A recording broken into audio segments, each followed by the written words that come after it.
Mia, hope all's well. So yesterday when you saw the news, the news of this puzzle that we've been trying to put together of Andy Dalton, ooh, he can come to Jacksonville, offensive coordinator lines up.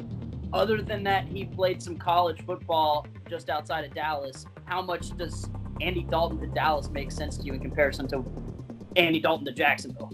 I think it makes a lot of sense, Ben. I mean, he's only 33 years old. This is a guy who still feels he can compete, even in a backup role. He wants to play for a contender. He could have been a contender if he goes to Dallas. If he goes to Jacksonville, he is a backup on a team that is probably not, in the divisional race that the Dallas Cowboys will be. Look, the Jags have dug a financial hole because of quarterbacks before. If they're going to pay Andy Dalton to be on a losing roster, why are we throwing cash away for because for people Andy don't Dalton? realize. I don't think people realize it. It needs to be stated once more, Ben. Gardner Minshew is making less than $1 million a year. I mean, he's making less than about $700,000 a year. The formula to win in the NFL, realistically, is a quarterback on a good contract, a rookie contract. Look at the team who just won it all this year. Look, you can get a guy, you can spend money elsewhere, and why are we going to throw more money at a quarterback that may not even see the field when this team fighting for 4, 5, 6 wins anyways? But I want to stick on the topic of getting the best bang for your buck and utilizing rookie contracts, Ben. Leonard Fournette's fifth-year option declined, which many of us expected.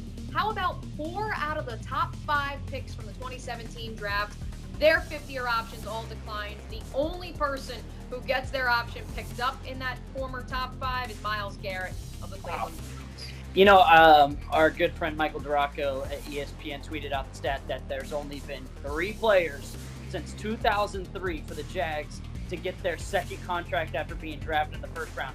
Tyson Alualu, Blake Bortles, and Mia, do you know the third?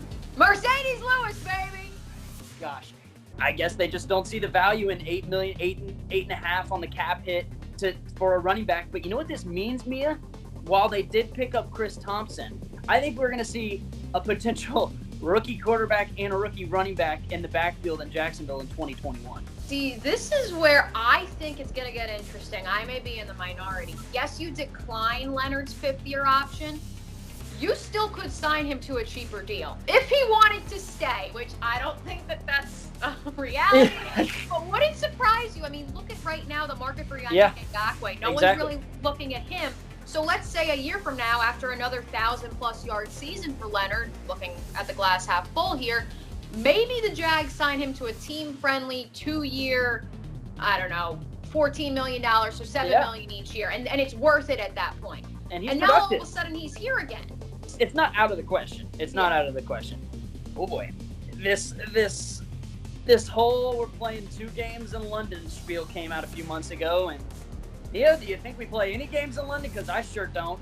Wow, the world really changed. The world really changed in that 3 months' time when we were talking about viability back in January, all about that. No, Ben, I don't think there's any way anyone is playing in London. The report surfacing earlier this morning that the Tottenham Hotspurs are anticipating a $5 million loss in revenue because of no London games at their 2 scheduled games at their stadium. The Jags scheduled to play at Wembley for their 2 games that they would be playing across the pond.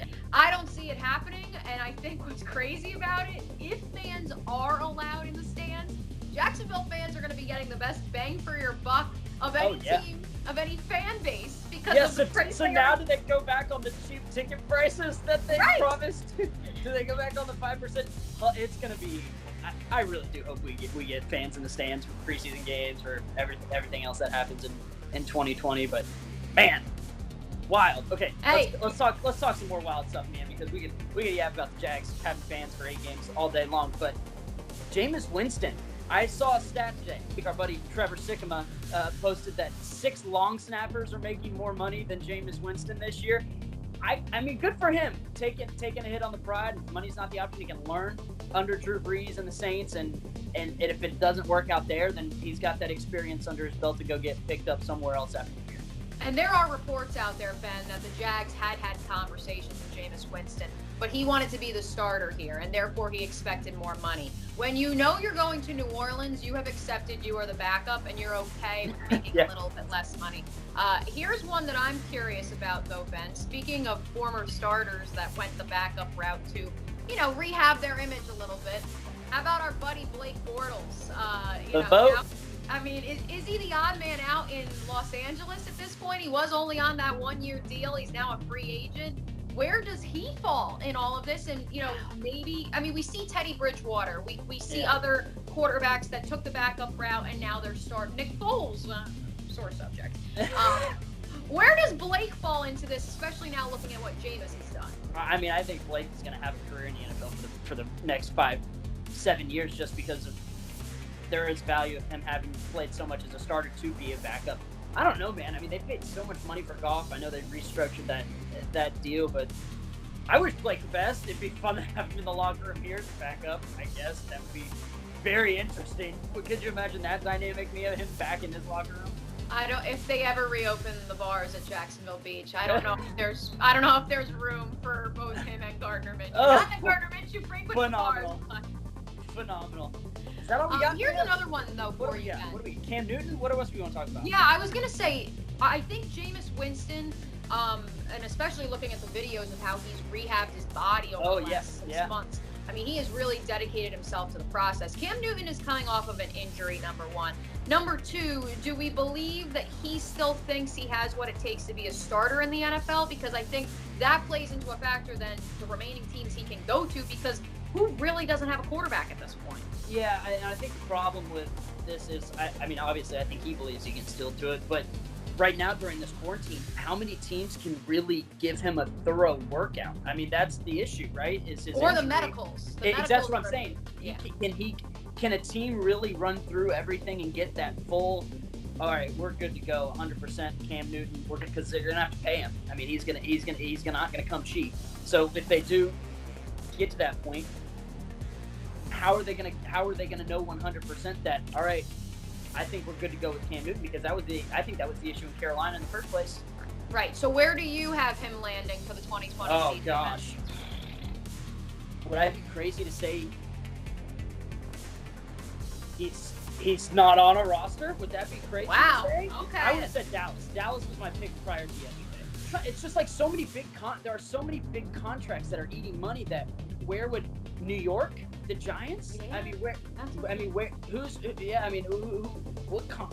who would have the money left to do this?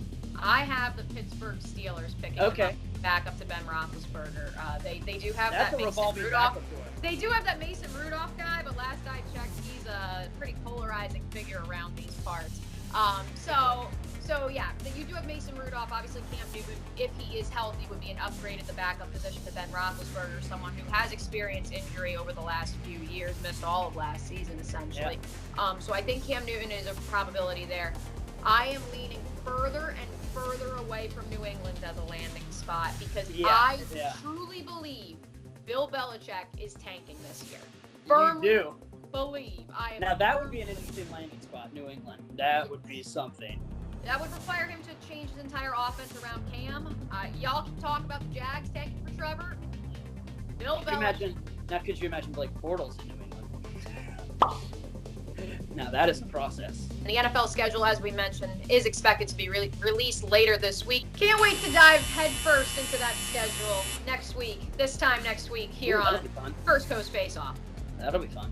I'm excited. Mia, until next time.